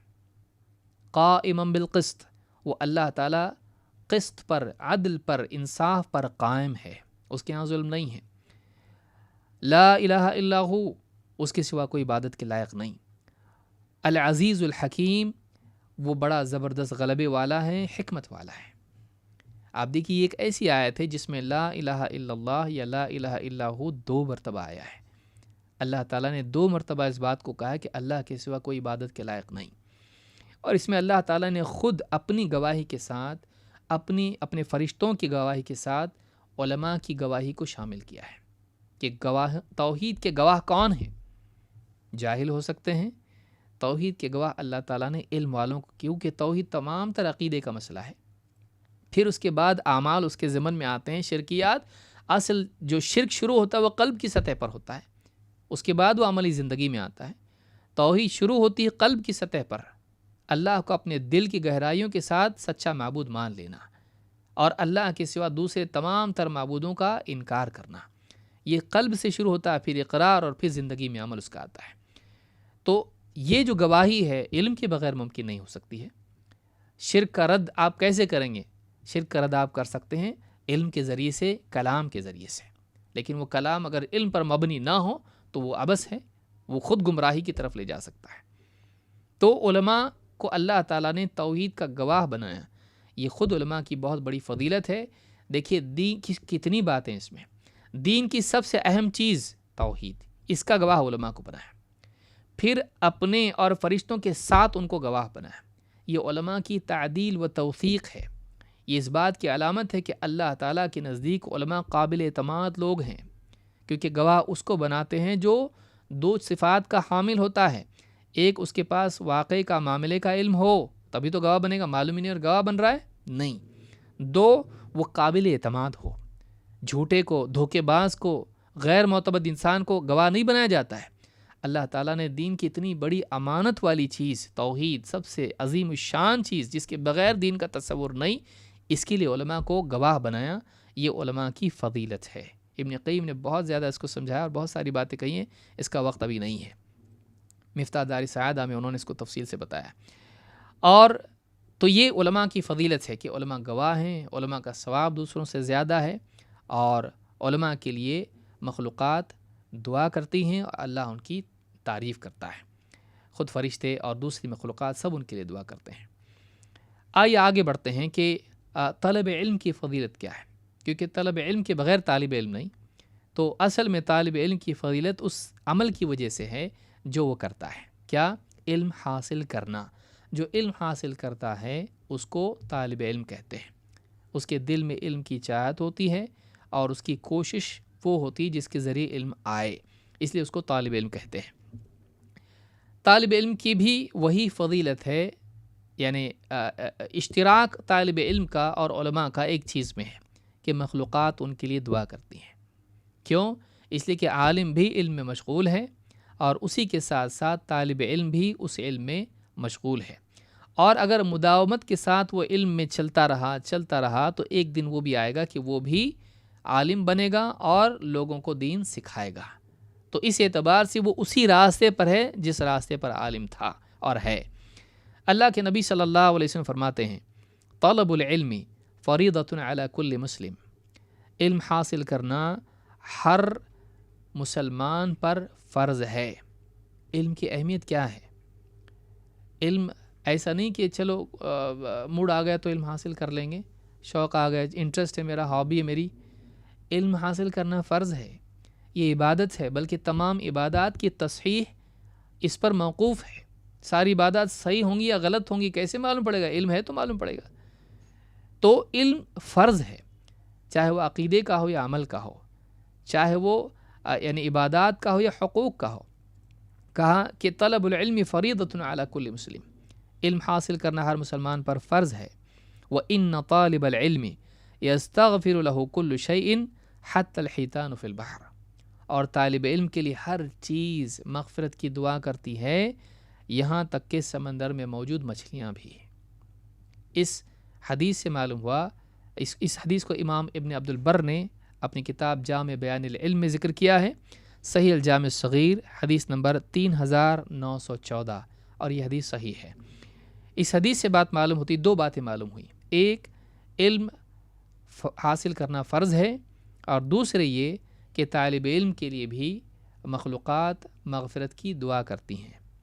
کیوں کرتی ہیں؟ علماء نے بتایا کہ دیکھو، طالب علم جب علم حاصل کرے گا اس کو معلوم ہوگا کہ مخلوقات کے حقوق کیا ہیں، پھر جانوروں کو ذبح کرے گا تو رحم کے ساتھ کرے گا، نیکیاں کرے گا، گناہوں سے بچے گا، اور دوسروں کو بھی معاشرے کی اصلاح کرے گا، سماج سے گناہ گھٹ کر نیکیاں اور صلاح غالب آئے گی، فساد ختم ہوگا۔ اگر ایسا نہیں ہوا تو لوگ گناہ پر گناہ کرتے جائیں گے، اصلاح کوئی نہیں کرے گا، اللہ کا عذاب آئے گا، اس عذاب میں انسان تو انسان، ان کے ساتھ میں چوپائے اور مچھلیاں اور پرندے بھی اس عذاب کا شکار ہوں گے۔ لیکن اس طالب علم کی وجہ سے لوگ سدھریں گے، اچھے بنیں گے، نیکیاں کریں گے، گناہ چھوڑیں گے، اللہ کا عذاب نہیں بلکہ اللہ کی رحمت نازل ہوگی، اور اس رحمت کا حصہ ان جانداروں کو بھی نصیب ہوگا جو اپنے بلوں میں ہیں اور پانی کی گہرائیوں میں ہیں، اس کا فائدہ ان کو بھی ہوگا۔ لہٰذا وہ اس طالب علم کے لیے دعا کرتے، کیوں؟ اس لیے کہ یہ وہ کام کر رہا ہے جس سے پورے عالم کے اندر خیر آتی ہے اور شر نکلتا ہے۔ تو یہ بات علماء نے کہی ہے۔ طالب علم فی نفسی ہی جہاد ہے۔ جہاد کیا ہے؟ اللہ کے دین کے لیے کوشش کرنا، اپنی ذات سے، اپنے قول سے، اپنے مال سے، تلوار سے، یا جو بھی چیزیں ہوتی ہیں، جو وسائل اس کے لیے میسر ہیں، اس کو جہاد کہتے ہیں۔ اللہ کے دین کے لیے اپنی ذات کو اور اپنی تمام چیزوں کو نچھاور کرنا، اور موقع ہے تو جنگ بھی کرنا، اس کے مراتب ہیں، ساری چیزیں ہیں، لیکن وہ امام کے تابع ہوتا ہے، یہ نہیں کہ کوئی بھی راستے میں لڑنے لگ جائے۔ اللہ کے نبی صلی اللہ علیہ وسلم نے علم حاصل کرنے کو جہاد میں شمار کیا ہے اور اس کو فی سبیل اللہ کہا ہے۔ اللہ کے رسول صلی اللہ علیہ وسلم فرماتے ہیں، من جاء مسجدی ھذا لم یأتیہ الا لخیر یتعلمہ او یعلمہ، جو ہماری اس مسجد کو آئے، اس مسجد کی قید ہے نہیں، یہ بطور تحدید نہیں ہے، بطور تخصیص نہیں ہے، بلکہ بطور تمثیل ہے، کیونکہ اس زمانے میں نبوی علم مسجد نبوی میں ملتا تھا۔ آپ نے فرمایا کہ جو ہماری اس مسجد کو آئے، کیوں آئے؟ اسی نیت سے آئے کہ وہ علم سیکھے گا یا سکھائے گا۔ علم سیکھے گا اللہ کے نبی صلی اللہ علیہ وسلم سے، یا پھر حلقوں میں، قرآن کے حلقے، حدیث کے حلقے، اس میں لوگوں کو سکھائے گا۔ تو جو ہماری اس مسجد کو آئیں اس نیت سے کہ علم سیکھے گا یا سکھائے گا، فَهُوَ بِمَنزِلَةِ الْمُجَاهِدِ فِي سَبِيلِ اللَّهِ، وہ آدمی اللہ کی راہ کے مجاہد کے مقام پر ہے۔ یہ ویسا ہی ہے جیسے اللہ کے راستے میں جہاد میں جانے والا۔ کیوں؟ یہ ابن ماجہ اور حاکم کی روایت ہے، صحیح الجامع صغیر حدیث نمبر 6184، حدیث صحیح ہے۔ کیوں ایسا دونوں میں برابری کیسی؟ اس اعتبار سے کہ جہاد دو طرح کے ہیں، ایک تو سیاسی جہاد ہوتا ہے، لیکن ایک جہاد ہے جو دائمی ہے، وہ ہمیشہ چلتا رہتا ہے، وہ علمی جہاد ہے، اور اللہ تعالیٰ نے قرآن کریم سے جہاد کرنے کو بڑا جہاد قرار دیا ہے۔ وَلَا تُطِعِ الْكَافِرِينَ وَجَاهِدْهُمْ بِهِ جِهَادًا كَبِيرًا، فَلَا تُطِعِ الْكَافِرِينَ، ان کافروں کی باتوں میں نہیں آنا اللہ کے نبی، وَجَاهِدْهُمْ بِهِ جِهَادًا كَبِيرًا، اور ان کے ساتھ جہاد کیجئے، بڑا جہاد، اس قرآن کے ذریعے سے، بِهِ، اس قرآن کے ذریعے سے، اس قرآن کو لے کر ان سے جہاد کیجئے، یعنی قرآن کے ساتھ علمی جہاد ان سے کیجئے، ان کے باطل کو قتل کیجئے، ان کے باطل کو رد کیجئے، ان کے باطل کو مٹائیے۔ تو علمی جہاد کے ذریعے سے اہل باطل حق پر آتے ہیں مغلوب ہو کر، وہ زندگی پاتے ہیں، موت سے نکل کے زندہ ہوتے ہیں، وہ کفر کی موت سے نکل کر ایمان کی حیات ان کو نصیب ہوتی ہے، وہ گمراہی اور اندھیرے سے نکل کر ہدایت اور اجالے میں آتے ہیں۔ ہاں، تلوار کی جہاد میں کیا ہوتا ہے؟ یا تو یہ قتل ہوگا یا تو وہ قتل ہوگا، یقتلون و یقتلون، یا تو یہ قتل کریں گے یا تو قتل ہوں گے، لیکن اس سے حیات ملتی ہے۔ تو اسی لیے ابن قیم رحمۃ اللہ علیہ فرماتے ہیں کہ یہ دونوں جہاد، جو ایک جہاد علم کا ہوتا ہے، ایک جہاد جنگ والا ہوتا ہے، ان میں علم والا جہاد افضل ہے، فہو افضل الجہادین۔ مفتاح دار سعادہ میں کہتے ہیں کہ علم والا جہاد یہ دو جہاد میں سے افضل ہے۔ تو طالب علم باطل کو مٹانے ہی کے لیے جڑ سے اکھاڑتا ہے۔ دیکھیے، غلط کرنے والوں سے جنگ، لیکن غلط کرنے والے کے غلط ہی کو ختم کر دینا یہ زیادہ اچھا ہے۔ وہ تو مجبوری ہے کہ اس سے جنگ کرنی پڑی، ورنہ اصل تو یہی تھا، نبی آتے ہی کہ لوگوں کو دعوت دیتے، آتے ہی جنگ نہیں چھڑ دیتے ہیں، بلکہ آنے کے بعد لوگوں کی رہنمائی کرتے اور ان کو گمراہی سے نکالتے ہیں۔ تو ان کی اصلاح کرنا یہ اولا ہے ان کو ختم کرنے سے۔ تو یہ علمی جہاد کے ذریعے ممکن ہوتا ہے۔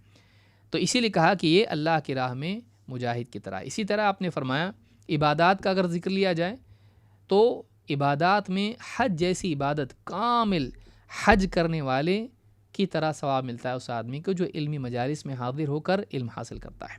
اللہ کے نبی صلی اللہ علیہ وسلم فرماتے ہیں، من غدا الی المسجد لا یرید الا ان یتعلم خیرا او یعلمہ، جو آدمی صبح سویرے مسجد جائے اس نیت سے کہ وہ یا تو علم سیکھے گا، خیر کا علم حاصل کرے گا، یا پھر لوگوں کو خیر کی تعلیم دے گا۔ کان لہ کاجر حاج تاما حجتہ، اس کی مثال ایسی ہے، اس کا مقام ایسا ہے، وہ آدمی ایسا ہے جیسے اس کو اجر ایسا ملتا ہے جیسے ایک کامل حج کرنے والے کو ثواب ملتا ہے، بغیر کسی خرابی اور گڑبڑ کے حج کر رہا ہے۔ یہ جو ثواب ہے یہ اس شخص کو ملتا ہے جو یعنی علمی مجلس میں حاضر ہو رہا ہے، خصوصاً اس زمانے میں مساجد میں ہوتا تھا، اور اس سے یہ بھی معلوم ہوتا ہے کہ علمی مجالس کی بہتر جگہ مساجد ہیں، علمی مجالس کے لیے بہتر جگہ مساجد ہیں، لیکن اگر کوئی عذر ہو گھر میں یا کہیں اور بھی حاصل کرے تو اس میں بھی کوئی قباحت یا برائی نہیں ہے، لیکن اصل جگہ وہ ہے اس کی۔ امام الطبرانی نے الکبیر میں اس کو روایت کیا ہے، اور صحیح ترغیب میں شیخ الالبانی نے اس حدیث کو حسن صحیح کہا ہے، یہ حدیث 86 نمبر پر موجود ہے۔ تو اس سے بات معلوم ہوتی ہے کہ ایک آدمی طلب علم کے لیے جب جاتا ہے تو گویا کہ یہ آدمی حج کے لیے جانے والے کا ثواب پاتا ہے، حج والے کو اس کا ضرور ملے گا، لیکن اللہ اگر کسی اور کو بھی دینا چاہے کوئی ثواب تو اس کو کون روک سکتا ہے؟ اللہ تعالیٰ کا فضل کوئی اس کو روک نہیں سکتا ہے۔ اللہ کے نبی صلی اللہ علیہ وسلم نے علمی مجالس کے تعلق سے اللہ کے گھروں میں جمع ہو کر قرآن کا علم حاصل کرنا، دین کا علم حاصل کرنا، اس کے بارے میں کیا کہا ہے؟ اللہ کے رسول صلی اللہ علیہ وسلم فرماتے ہیں، آج دیکھیے لوگ سکون چاہتے ہیں، سکون نہیں مل رہا ان کو، لوگ یہاں وہاں فضولیات میں بیٹھتے ہیں اور پھر دلوں کے اندر سے ایک قسم کی یعنی سکون نکل جاتا ہے اور ایک وحشت دلوں پر طاری ہوتی ہے۔ دینی مجالس میں آدمی آئے، ان دینی مجالس میں انسان کو سکون نصیب ہوتا ہے۔ اللہ کے رسول صلی اللہ علیہ وسلم فرماتے ہیں، وَمَجْتَمَعَ قَوْمٌ فِي بَيْتٍ مِّن بُيُوتِ اللَّهِ يَتْلُونَ كِتَابَ اللَّهِ وَيَتَدَارَسُونَهُ بَيْنَهُمْ، جب بھی کچھ لوگ اللہ کے گھروں میں سے کسی گھر میں جمع ہوتے ہیں اور اللہ کی کتاب پڑھتے ہیں اور آپس میں اس کا درس کرتے ہیں، اس کو سیکھتے سکھاتے ہیں، إِلَّا نَزَلَتْ عَلَيْهِمُ السَّكِينَةُ، تو ان پر سکینت نازل ہوتی ہے، ایک خاص قسم کا سکون ان کو نصیب ہوتا ہے۔ وَغَشِيَتْهُمُ الرَّحْمَةُ، اور انہیں اللہ کی رحمت ڈھانپ لیتی ہے۔ وَحَفَّتْهُمُ الْمَلَائِكَةُ، فرشتے انہیں گھیر لیتے ہیں۔ وَذَكَرَهُمُ اللَّهُ فِي مَنْ عِنْدَهُ، اور اللہ تعالیٰ اپنے پاس اپنے ہاں مقرب فرشتوں میں ان کا ذکر خیر کرتا ہے۔ اس حدیث کو امام مسلم نے روایت کیا ہے۔ کیا فرمایا؟ اللہ کے گھروں میں سے کسی گھر میں جمع ہوتے ہیں اور وہاں کیا کرتے ہیں؟ خرافاتی کتابیں پڑھتے ہیں؟ نہیں، اللہ کی کتاب پڑھتے ہیں، قرآن کا درس کرتے ہیں۔ ضمناً سنت اپنے آپ آ جاتی ہے کہ دونوں کو الگ نہیں کیا جا سکتا۔ یتلون کتاب اللہ ویتدارسونہ بینہم، تو کیا ہوتا ہے؟ سکینت نازل ہوتی ہے، رحمت ان کو ڈھانپ لیتی ہے، فرشتے انہیں گھیر لیتے ہیں، خیر کے فرشتے انہیں گھیر لیتے ہیں جو اللہ کی طرف سے رحمت اور خیر کے ساتھ آتے ہیں، اور اللہ تعالیٰ اپنے ہاں مقرب فرشتوں میں ان کا ذکر خیر کرتا ہے۔ یہ 4 نعمتیں ان کو نصیب ہوتی ہیں جو دینی مجالس میں حاضر ہوتے ہیں۔ اللہ رب العالمین ہم سب کے جمع ہونے کو قبول فرمائیں، اور میں سمجھتا ہوں آج کے لیے اتنا کافی ہے۔ دین کا سیکھنا بہت ضروری ہے، دینی مجالس میں حاضر ہونا بہت ضروری ہے، اور علم حاصل کرنا بہت ضروری ہے۔ علم کے بغیر انسان عمل اگر کرتا ہے تو یہ عمل بجائے نجات کے ہلاکت کے دروازے بھی کھول سکتا ہے۔ لہٰذا ایک شخص کے لیے، ہر مسلمان کے دل میں علم کی تعظیم ہونا چاہیے، علماء کی تعظیم ہونا چاہیے، طالب علم کی تعظیم ہونا چاہیے، اور خود ان میں سے جو بھی بن سکتا ہے وہ بننے کی کوشش کرنا چاہیے، وہ طالب علم بنے، اور علم حاصل کرتے کرتے اگر اللہ نے اس کو موقع اور اس کو اگر اللہ نے توفیق دی تو واقعی وہ دوسروں کی رہنمائی بھی کر سکتا ہے، وہ عالم بن سکتا ہے۔ اور عالم بھی ہمیشہ طالب علم رہتا ہے، کیونکہ علم کی کوئی حد نہیں، وہ فوق کل ذی علم علیم، ہر علم والے سے اوپر ایک علم والا ہوتا ہے۔ ابن عباس رضی اللہ تعالیٰ اس کی تفسیر میں فرماتے ہیں کہ ہر علم والے سے اوپر اس سے اوپر سب سے اوپر اللہ رب العالمین ہے جو سب کو جاننے والا ہے، تو ہر بندے سے زیادہ جاننے والا ہوتا ہے۔ اس لیے زندگی بھر آدمی طالب علم بنا رہے اور علم حاصل کرتا رہے، علم سے دور نہ جائے، علم سے دور نہ جائے، علم کے بغیر انسان کے لیے نجات کا تصور نہیں۔ لہٰذا ان دروس میں، آنے والے دروس میں انشاءاللہ ہم علم کے آداب کیا ہیں، ٹھیک ہے علم تو چاہیے لیکن کیسے؟ تو بہت سارے طلباء غلط راستہ اپناتے علم کے لیے اور غلط اخلاق اور اوصاف کے سے متصف ہو کر علم حاصل کرتے ہیں، یہ بڑا ضرر اور نقصان ہے۔ لہٰذا ضروری ہے کہ طالب علم علم کے راستے میں کچھ چیزوں کا خاص لحاظ کرے۔ وہ کون سی چیزیں ہیں؟ آنے والے دروس میں انشاءاللہ انہی چیزوں کا ہم مطالعہ کریں گے، ان کو سمجھنے کی کوشش کریں گے۔ اللہ رب العالمین سے دعا ہے کہ ہم سب کے بیٹھنے کو قبول فرمائیں اور مزید علم حاصل کرنے والا ہم سب کو بنائے اور اس کے مطابق عمل کرنے والا بنائے۔ اقول ھذا واستغفر اللہ لی ولکم۔